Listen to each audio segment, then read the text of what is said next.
So this is like halfway through the process, and I'm just jumping right into it. Jennifer Chapman posted a video about making some cabbage rolls, and I'm like, I was making ribs today. I gotta do something with it. So this is what I'm working with. St. Louis style rib set. Smoked it after putting a little yellow mustard on it and putting some rub on it. It's Guga's rub from Sous Vide Everything or Guga Food on YouTube. Shout out to you, motherfucker.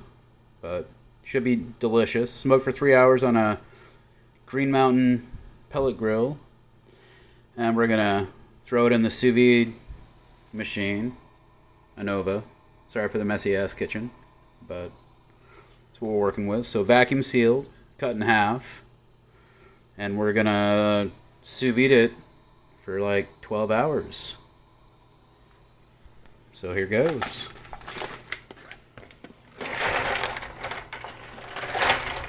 Oh, that's hot. It was hot. It was hot. Oh, it was hot. Oh, it was hot again. There we go. Those little balls help keep the water from evaporating. If you've been curious about sous videing or anything like that, I need to put some more in.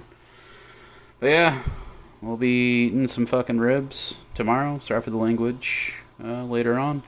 Anyways, coronavirus can eat a dick. Be well, everybody.